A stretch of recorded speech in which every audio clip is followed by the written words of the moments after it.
Attorney Ricky Tumutorgo, nagtataguyod ng katotohanan, nakikipaglaban para sa bayan.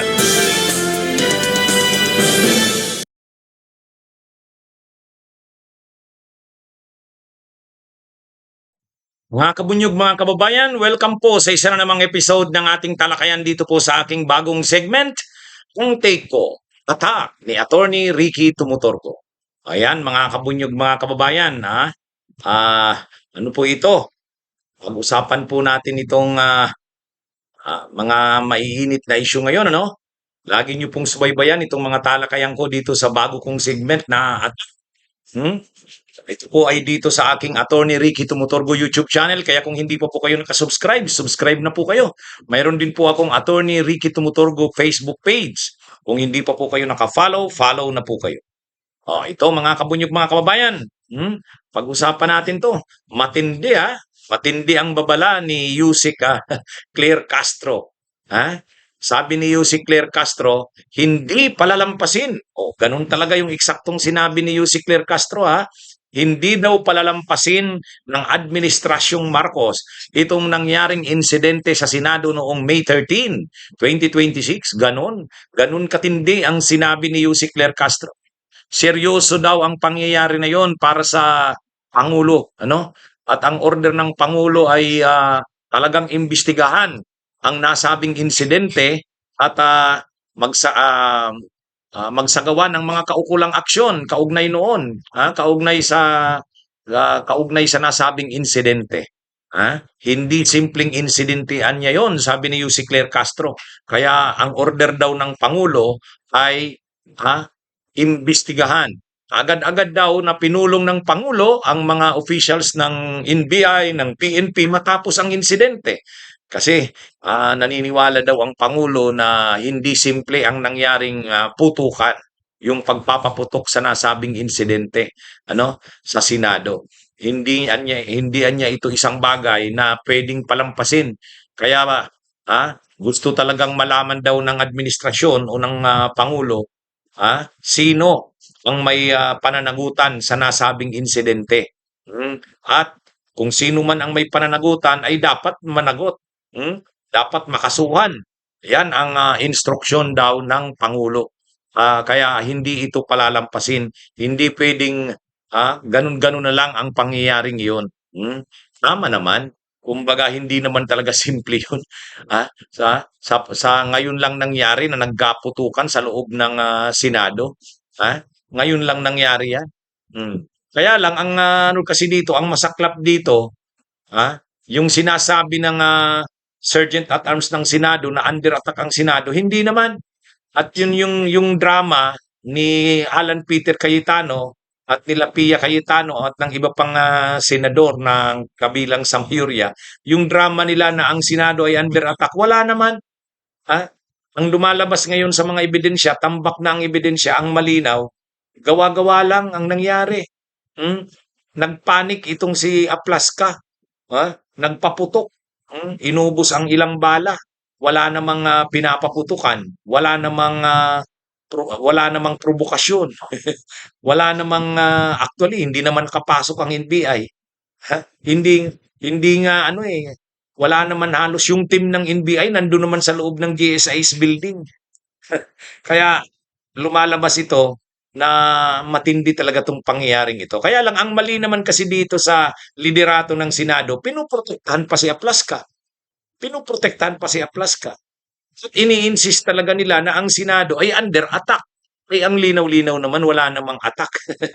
Kaya anyway, sabi ni Yussi Claire Castro, ang order ng Pangulo ay hindi palalampasin ang pangyayaring ito. Iimbestigahan talaga 'yon. Tama lang 'yon. At hindi pwede ditong lumusot ang liderato ng Senado. Sasabihin na naman ng liderato ng Senado nila Cayetano, hinaharas sila, political harassment na naman. Hindi naman political harassment 'yan. Hindi naman political harassment 'yan. Hindi naman kahit naman tayo may tinatawag tayong separation of powers. Kahit ang lehislatura ay separate branch ng gobyerno, hindi naman ibig sabihin 'yan na hindi na 'yan pwedeng imbestigahan ng executive. Kasi yung law enforcement agencies natin, dapat imbestigahan yan. Kasi masela na pangyayari yun. Nagpaputok sa loob mismo ng premises, ay sa loob mismo ng building ng Senado. Ha? Kaya ano ito, kailangang imbestigahan. At sabi nga ni Yossi Claire Castro, hindi hahayaan ng administrasyon na palampasin ang nasabing insidente. Ha? Iimbestigahan ng mga kinaukulang ahensya ng gobyerno ang pangyayari at pananagutin ang mga dapat managot. Yeah. Actually, nasa ano na ngayon, nasa advanced stage na ang mga investigations, naglalabas na ng mga findings at lumalabas talagang ang kapalpakan ni Cayetano, ni Aplasca, ha? At lumalabas talaga na parang diversionary tactics ang nangyari para patakasin si Bato eh. Yun ang lumalabas. Ha? Bagamat i-declare pa yan sa mga investigasyong isinasawa. Pero parang yun ang lumalabas nga. Yun ang lumalabas. Ngayon, para pagtakpan ang kanilang kapalpakan, kung ano-anong drama ang ginagawa ni Pia Cayetano, may mga paiyak-iyak pa, si Loren Legarda sumabay pa sa pag-iyak. ha? Yan ang yan ang nangyari. Pero sabi ni si Claire Castro, hindi pwedeng palampasin itong pangyayaring ito. Ha? Order daw ng Pangulo, mananagot ang dapat managot. Kung sino man ang dapat managot. Ha? Anyway, maraming ahensya na ng gobyerno ang nai-involve dyan eh. Ombudsman, PNP, CIDG, pati DOJ, nag-iimbestiga na rin. Yun. Kaya lalabas din ang katotohanan dyan. Mga kabunyog, ang CIDG nagrekomenda na kasuhan si Aplasca at 2 pang tauhan niya. Yan yung rekomendasyon ng CIDG, Criminal Investigation and Detection Group. Ano ang nirekomendang ikakaso kay Aplasca? Ang inirekomendang ikakaso kay Aplasca, mga kabunyog, ay ano ito? Tungkol sa pag-violate ng Republic Act number 11917. Yan yung violation of Republic Act 11917. Kasi itong Republic Act 11917, ito yung Private Security Services Industry Act. Itong Private Security Services Industry Act, mayroon itong implementing rules and regulations na dapat mong sundin kapag nasa private security industry, nagpo-provide ka ng pribadong serbisyo ng seguridad.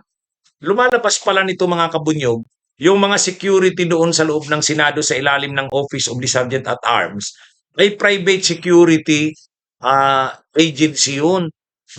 Private security agency yun. Kaya ang nag-govern sa kanila yung Private Security Services Industry Act o Republic Act 11917.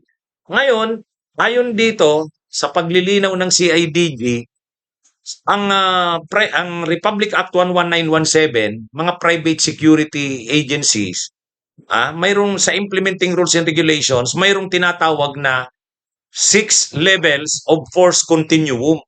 Ibig sabihin, susundin mo ng mahigpit itong 6 na levels. Hindi pwedeng laktawan. Magsisimula ka sa level 1 hanggang level 6. Pag level 6 na, yun ang mataas ng level. Pero kung magaan pa lang naman, level 1, magsisimula ka sa level 1. Level 1 is alert presence. Level 2, verbal communication. Level 3, physical restraints. Level 4, use of chemical agents. Level 5, temporary incapacitation. Ang level 6, use of force or use of firearms. Ang ginawa nila Aplasca, nag-level 6 ka agad. Nag-level 6 ka agad. Kaya nagpaputok ka agad. Kumbaga ito, masyadong over. Over. Kaya na-violate yung implementing rules and regulations ng Republic Act 11917. Ang feeling siguro ni Plasca, kasi dati siyang sa PNP, akala niya law enforcement agency pa siya. Akala niya law enforcement arm pa siya ng gobyerno. Hindi na. Private security ang treatment sa kanya doon sa USAA, Office of the Senate Sergeant at Arms. Dahil private security agency, hindi mo pwedeng gamitin yung dati mong ginagawa sa bilang law enforcement agency ng gobyerno. Kaya nga mali yung ano eh, bakit ka magpa-fire ng warning shots? Ang NBI, sabihin natin ang NBI nandun sa labas. O isang NBI o dalawa nandun sa labas. Tinanong niya, nagpakilala naman na NBI siya. Wala namang mga kasamahan. Wala namang ginagawang masama. Nandun lang sa labas ng Senate. Parang nag-check lang ng security. Bakit mo papuputukan? Hindi ka naman law enforcement. Ang law enforcement pa nga yung pinutukan mo, yung NBI. Kaya marami talagang violations itong si Aplaska. Nasubrahan ng yabang dahil sa kila Cayetano eh. Kaya ito mga kabunyog, ang recommendation na ngayon ng CIDG, kasuhan itong si Aplaska at dalawa pang personnel ng violations ng Republic Act number 11917 or ang Private Security Services Industry Act. Tama lang to mga kabunyog, mga kababayan. Para maturuan ng leksyon itong si Plaskang ito eh, mga kabunyog, mga kababayan. Kaya itong pangyayaring ito, maging leksyon sa kanya. Kaya lang mayabang kasi pinoprotektahan nila Cayetano eh. Sa halip na turuan ng leksyon na mali yung kanyang ginawa, pinoprotektahan nila Cayetano. Pinapanindigan nila na mayroon daw at ng NBI, wala naman. Kumbaga direct inaano daw, under attack daw yung Senado, wala naman. Sa halip na turuan ng leksyon itong si Plaska na mali yung kanyang ginawa, talagang pinapanindigan ni Cayetano na inatake daw ang Senado kahit wala naman. Nakakatawa nga mga kabunyog, mga kababayan. Yan yung pangyayari diyan mga kabunyog. O ngayon, itong si Congressman Tinio ng Alliance of Concerned Teachers, kasi pulong nagbabakbakan ngayon. Nagbabakbakan. Tama lang naman yan. Tama yan, Congressman Tinio. Banatan mo yang si Pulong. Mayabang kasi akala mo hindi kurap. Si Congressman Tinio ng Teachers Party List ay nag-file ng reklamo sa ombudsman mismo sa ombudsman mismo. Nirereklamo niya itong si Congressman Pulong Duterte dahil ayon sa kanya ay mayroon itong mga questionabling proyekto noong panahon na presidente pa ang kanyang ama.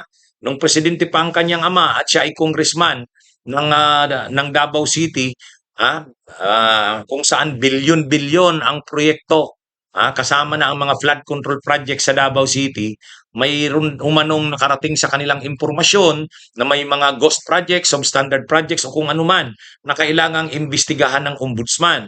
Yan ay ayon kay Congressman Tinio. Kaya sabi ni Congressman Tinio, dapat imbestigahan ang itong mga proyekto ni Pulong Duterte sa Davao City. Kasi nga nakarating sa kanila grabing mga irregularidad ang mga proyekto ni Pulong Duterte. O ngayon, nagalit si Pulong. Nagalit si Pulong. Sabi ni Pulong Duterte, binigyan daw ng pera itong si Latinio para sa pagboto sa impeachment ni Sara.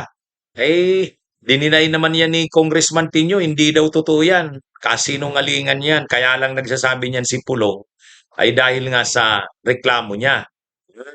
Ang sabi kasi ni Pulong Duterte, binigyan daw ng 5 million cash, 15 million funds itong si Latinio para sa impeachment ni Sara.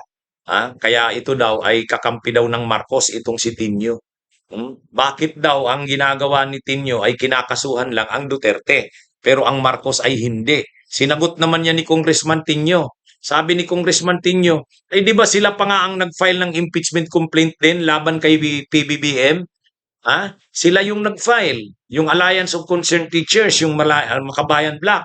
Kaya sabi ni Congressman Tinio, mali ang sinasabi ni Pulong Duterte na one-sided ang kampo nila Congressman Tinio ng Makabayan Black na parang Duterte lang ang ang hinahabol ang korupsyon at pagdating daw sa Marcos ay hindi. Sabi ni Congressman Tinio, sila sa Makabayan Black ang nag-file ng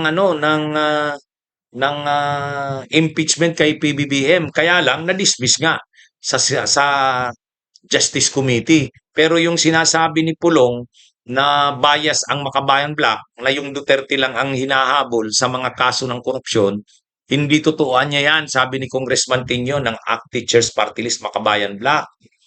Sila ay nag-file ng impeachment laban kay PBBM, na-dismiss nga lang sa Justice Committee ng House. Pero yung sinasabi ni Pulong na ang kinakasuhan lang ng Makabayan Black ay Duterte, hindi totoo. Kaya sabi ni Congressman Tinio, wag ka nang magpalusot, wag na daw magpalusot si Pulong. Harapin niya na lang yung mga investigasyon na gagawin ng ombudsman sa final nilang reklamo. Kasi mabigat daw talaga ang mga ebidensyang nakalap nila. Sabi ni Congressman Tinio, talagang may mga ghost projects, substandard projects itong si Pulong doon sa distrito niya sa Davao City. At mga flood control daw, flood control projects. Totoo naman. Kasi parang nakakaligtas itong mga Duterte sa sa mga kaso na 'yan. So malinaw hindi lang pala si Sara ang may mga kaso ng posibleng korupsyon sa gobyerno, pati itong si Pulong mga kabunyog. Kaya saludo rin tayo dito sa Makabayan Black. Talagang ang Makabayan Black lahat ng sangkot dapat managot. Mag Marcos, mag Duterte pinapanagot nila eh. Itong si Pulong hindi siguro alam 'yun. Sinisiraan si Tingyo ng Makabayan Black na ang Marcos daw hindi daw kinakasuhan. Sila daw sa Duterte kinakasuhan. One-sided daw ito. Tao daw ito ng Marcos. Diyan siya nagkakamali. Hindi naman ganyan sila Congressman Tingyo. Hindi naman yan. Ang gawin mo Pulong, sagutin mo na lang. Sagutin mo na lang kasi seryoso yung final na yan na complaint. At sa ombudsman na yan, kaya seryoso yan. Ang gawin niya mo, Pulong, sagutin mo na lang yan. Huwag ka nang mag-divert pa ng mga kung ano-anong mga issue. Kasi sinasabi niya na nabayaran daw. Doon sa impeachment daw ni Sara, nabayaran itong si Congressman Tinio at ang Makabayan Black. 5 million pesos daw na cash at 15 million na funds o pondo. Wala. Hindi uubra yung mga paninira na yan ni Pulong. Dinadivert niya lang yung issue. Sagutin niya na lang yung mga issue sa kanya. Yun ang dyan. Okay, mga kabunyog, mga kababayan, magandang araw po sa inyo.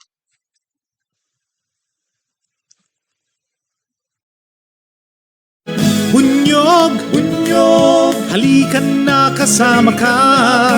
Bunyog, kapag buklod ay may pag-asa. Luzon, Visayas, Mindanao, isa ang pananaw. Sa bagong Pilipinas ang bunyog isisigaw. Bunyog, bunyog, bunyog.